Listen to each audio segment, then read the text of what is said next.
Hello everyone, and welcome to my channel. This is an educational channel, and we try to check out important but obscure ideas, trends, theories that you've never heard of before, but if you did, they'd make a big difference in your life. And we've been doing a lot of Bible decodes. Today is number 215. Sticking with the New Testament for now, and probing the ins and outs of the Roman origins hypothesis. The Romans and the Jews fought a war in 66 AD until 73 AD, and the two military commanders for the Romans eventually became Caesars of the Flavian dynasty, Emperor Vespasian and his son Titus, and they were tired of dealing with the Jews. The Jews were, for the last 125 years under Roman rule, had been constantly aggressive, resistant, militant, rioting, fomenting revolution, insurrection, and and it was going to possibly get worse, even though the Romans completely destroyed the Jews in this war. They knew the resiliency of the Jews and that they would be back. They also knew that the Jews were waiting on a Messiah, a Jewish Messiah, to help them rise up and defeat Rome, kick them out of Jerusalem and Judea in general.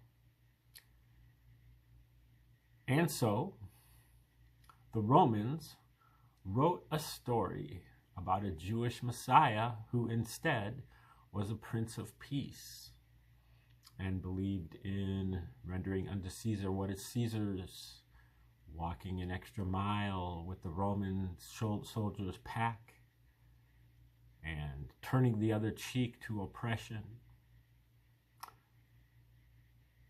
asking his God to forgive the Romans, but never forgiving the Jews, and trying to disrupt the Jewish rituals and traditions in the temple by overturning the tables of the money changers and excoriating the Jews who were selling small animals for the sacrifice. In other words, Jesus is taking direct aim at the Roman tradition, at the Jewish traditions, but being completely, completely deferential to Rome, almost as if it was written by the Romans. The evidence goes way, way, way, way beyond that. You can check out any of my probably first 150 Bible decodes on this channel here for more details. But basically, the Romans wrote the New Testament, particularly the Gospels in this case, and backdated the story by 40 years. And then they wrote a history of this war that Titus and Vespasian were the protagonists of.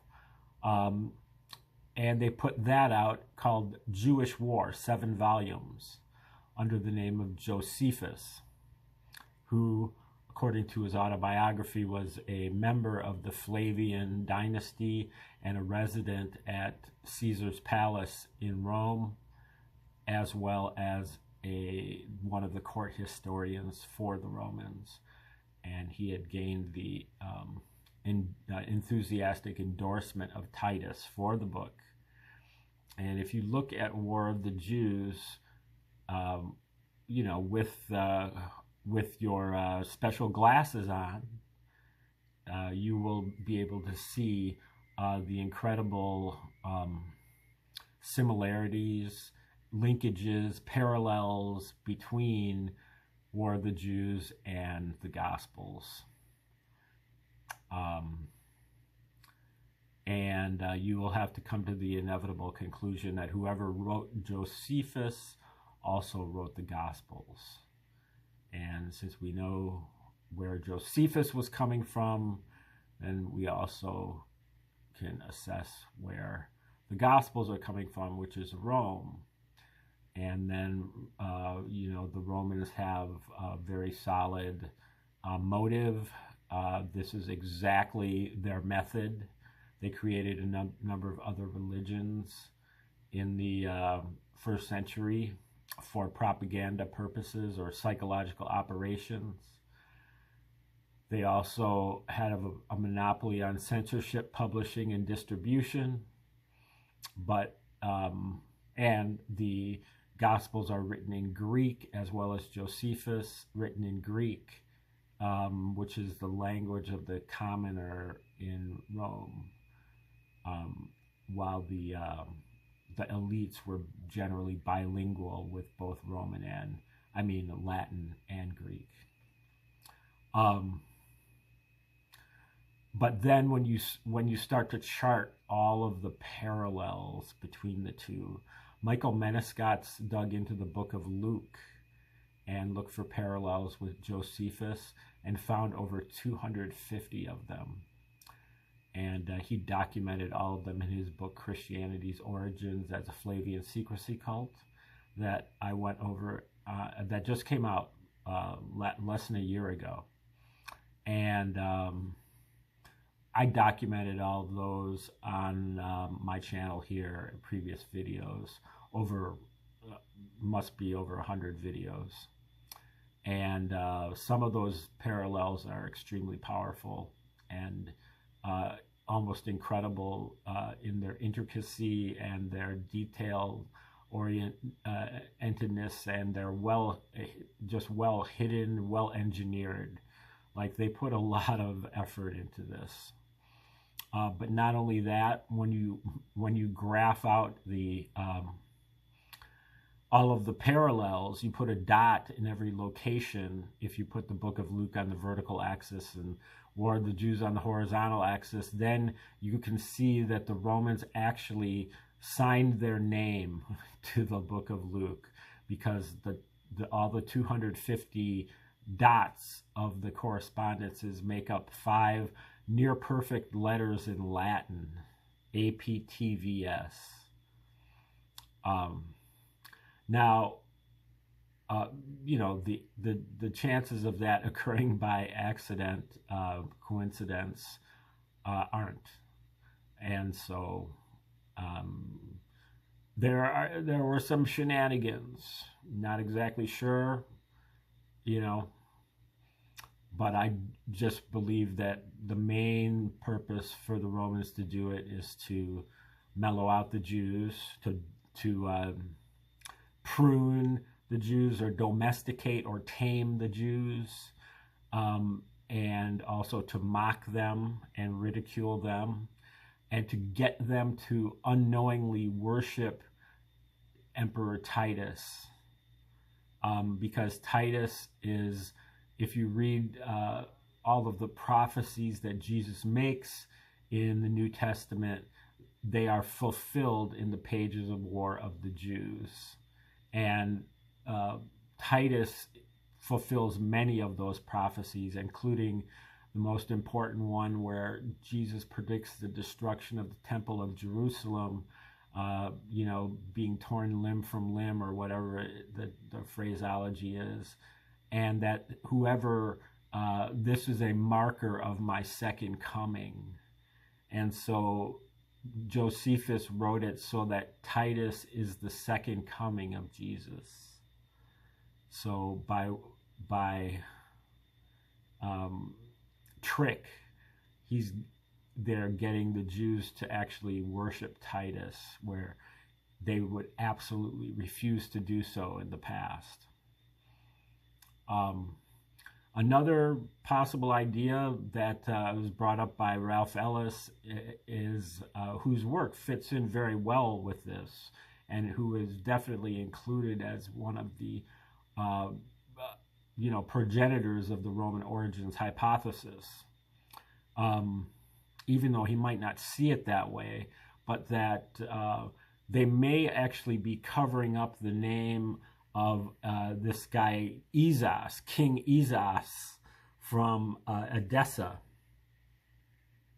who he says is the real Jesus, and who is actually a part of this Roman Jewish war in the late 60s. He says that the people got the chronology all wrong, and that these events in the New Testament are actually occurring in the 60s AD, late 60s, during the time of the war, and that one of the leaders of the revolt was King Esos, and he was eventually captured and crucified, but he was brought down when he was still alive. And then the story gets even crazier, but I haven't gotten that far yet, so I won't even discuss it yet. But anyway, the Romans may also be covering up the existence of this King Esos, who was one of the Jewish revolters. But now we are looking at a book that kind of approaches the Roman origins hypothesis, but doesn't, in my opinion, go far enough. But they obviously can tell that something is very fishy with the Gospels. Why are the Gospels so pro-Roman and so anti-Jew? This book is called Operation Messiah by Thies Voskuilen and Rosemary Sheldon.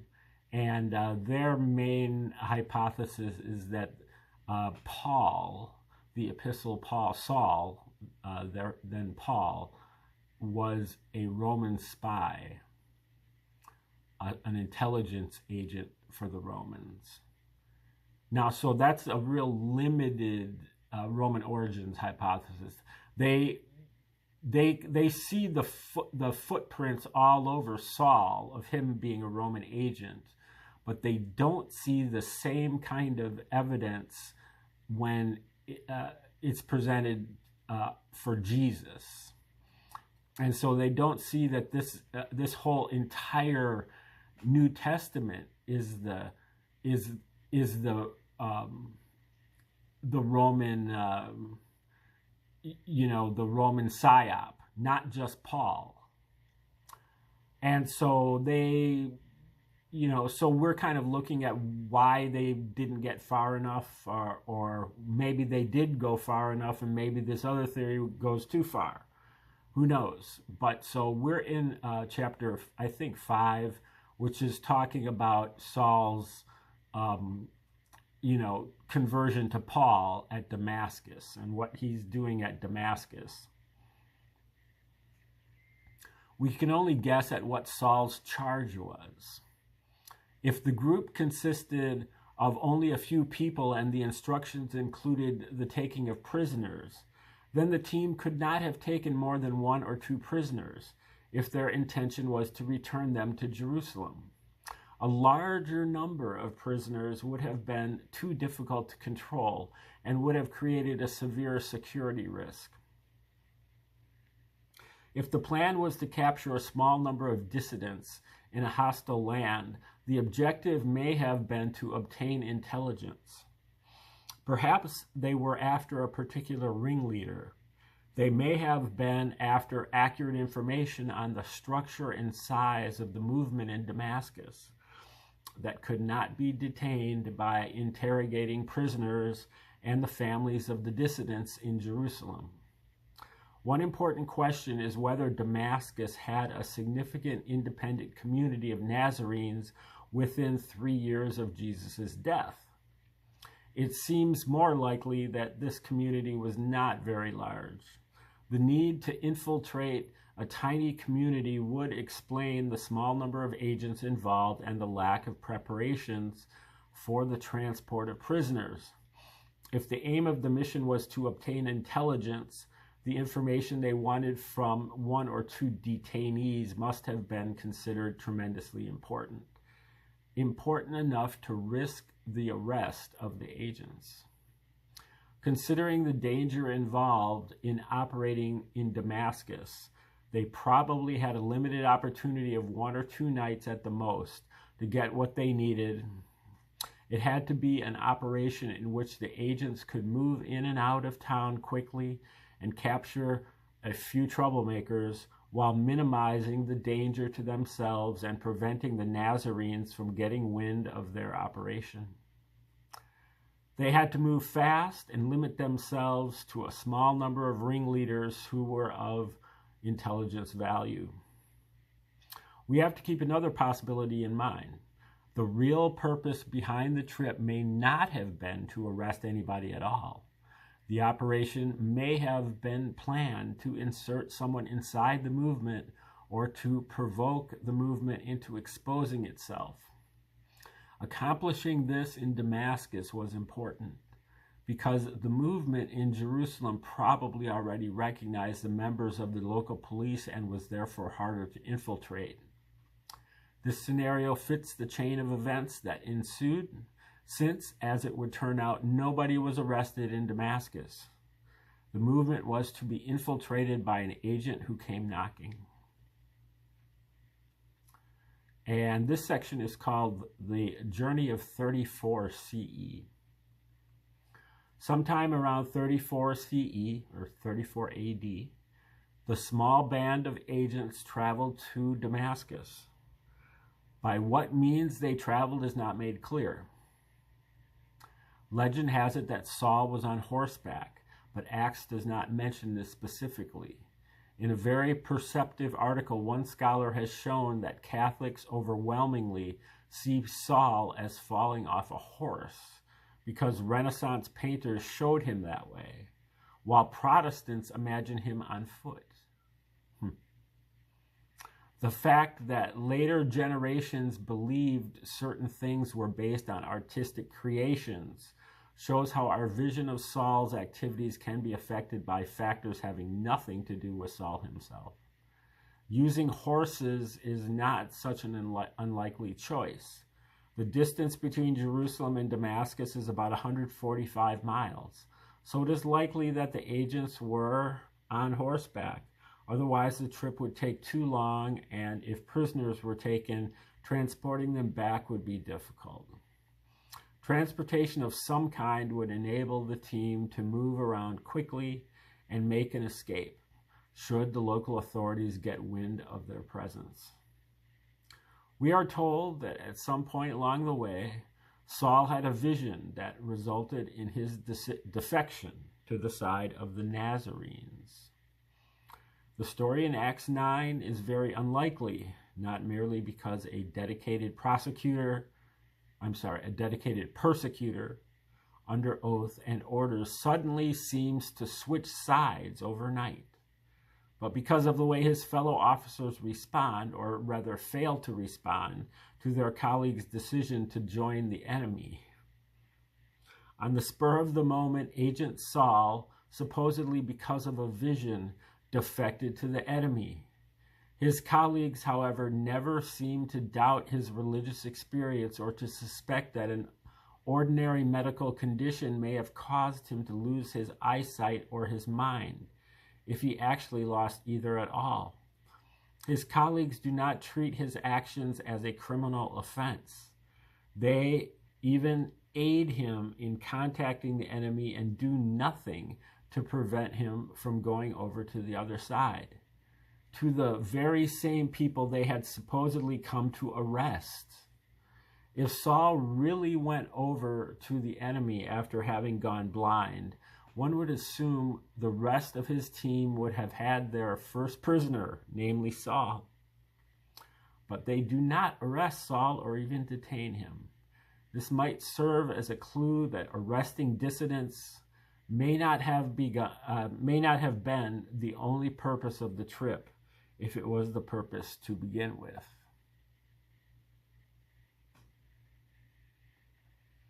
Okay, this next section is called The Vision. Before proceeding, we should comment on the nature of the event itself. Saul's experience on the road to Damascus has been the subject of countless studies. The old paradigm for the religious understanding of Saul's Damascus experience was as a conversion from Judaism, with its particularistic way of viewing the world, into a different universalistic religion in which particularistic distinctions between Jew and Gentile were no longer relevant. Thus, until recently, it was taken as perfectly natural and obvious to describe Saul's Damascus experience as a conversion. Saul came to be viewed as the convert par excellence, indeed the archetype. It was believed Saul converted from Judaism to Christianity, abandoned the Torah for Christ, and thus created the rejection replacement view that has characterized Christian anti-Judaism for centuries. As many experts have now pointed out, however, there was no such religion as Christianity in Saul's time. If by Christianity we mean the religious community that worshiped the God of the Trinity and acknowledged Jesus Christ as fully God and fully man, we are talking about a 4th century phenomenon. Over the past 20 years, this realization has caused the word conversion to disappear from scholarly discussion of Saul entirely. Its place has been taken by the word call. This is the way Saul himself describes his experience. Echoing language from Isaiah and Jeremiah, Saul's most explicit narrative of his before and after depicts the intervening experience as a call, similar to that of the prophets, in which the same God whom he has been serving since birth has now given him a new task. And that is discussed in Galatians 1:13-26. According to his account, the risen Messiah asked him, as a Jew, to bring God's message to the Gentiles. Saul did not change his religion, however, from Jew to Gentile. Regardless of what happened to Saul, there were others present. During the Damascus incident, his fellow agents had also heard the sound, but they did not see anyone. If this really was the case, then why did none of them have a similar conversion experience? It appears that none of the others were convinced enough to also decide to go over to the Jesus movement, even though they were allegedly odd enough to forget about common sense, turn to the enemy for help, and allow one of their most important and best informed agents to join that enemy. If they remained agents on duty, this would imply that their regular security procedures remained intact. But then why allow Saul's defection? In effect, they were allowing him to take a lot of highly secret information with him, such as the high priest's strategy and intentions, what the Jerusalem authorities knew about the Damascus dissidents, and the identity of possible double agents. The agents may well have acted in the way they did because they were aware that this operation was set up to plant an agent and obtain information, not give it away. Why does no one question whether Saul actually had a vision of Jesus? Can there be a political as well as a religious explanation? Is it possible that the entire episode was an act of theater designed to usher in a new stage of Saul's life? If somewhere in the vicinity of Damascus, Saul had a powerful personal experience that decisively altered his understanding of the world and its meaning, he certainly speaks very little of the event itself. And when he does refer to the event, he does so infrequently and tangentially. Saul had to be careful what he claimed in public. Even though he lived in the days before newscasting and television, he was a public figure. Some basic facts of his life were in the public domain. These may have included his prior devotion to traditional Judaism, his claim to be a Pharisee from the tribe of Benjamin, his self-proclaimed religious tendencies, such as zeal and zealotry, and his persecuting activities in Jerusalem. These events may have been part of the public knowledge of his past. What would be the motivation for Saul to fake a call from God? First, if Saul were an undercover agent for the authorities, he would need a cover story to enable him to infiltrate the Nazarenes. What better way to do this than to convince them that he had suddenly seen the light, literally? Once inside the movement, or close enough to be listened to, he could develop a religious stance that would accomplish 3 goals.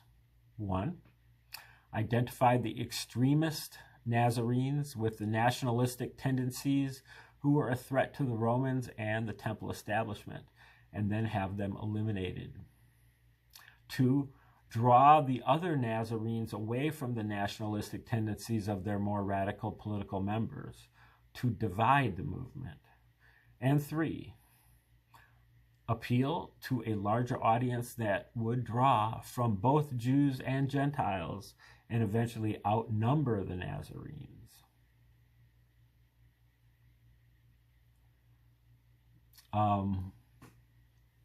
Let's see where we're at. Having trouble reading this. Yeah, I think we're going to stop right there. This next section kind of has a long quote in it, and I don't think I'm going to get all the way through it. So we'll stop right there and dig further into Saul's Damascus experience, and that the whole thing was fake. According to them. Now, according to the Roman origins hypothesis, the whole thing was fake. Not just Saul's conversion experience, but every single event in the New Testament was fiction. And that makes it a lot simpler. Just put a blanket on it. Because, you know, when you see all the evidence add up, it has great explanatory power as well. And Joseph Atwill really demonstrates that in his book, Shakespeare's Secret Messiah. And he shows that all of the Shakespearean plays can be understood, every verse, where currently most Shakespearean experts admit that even being an expert in Shakespeare, they still don't understand 20% of it, of the verses. But Atwill says he can understand almost every single verse from Shakespeare if he just has the basic Roman origins hypothesis. The Romans, you know, attacked with a psychological operation against the Jews. Shakespeare was a counterattack back against the Gentiles from the Jews. And Atwill claims that Shakespeare was a Jewish woman named Amelia Bassano Lanier from Italy. So, great explanatory power. Anyway, thanks for tuning in today. Like, share, subscribe, and come back next time. Learn more about Saul, Paul, and the New Testament and another Bible decode. Have a great day.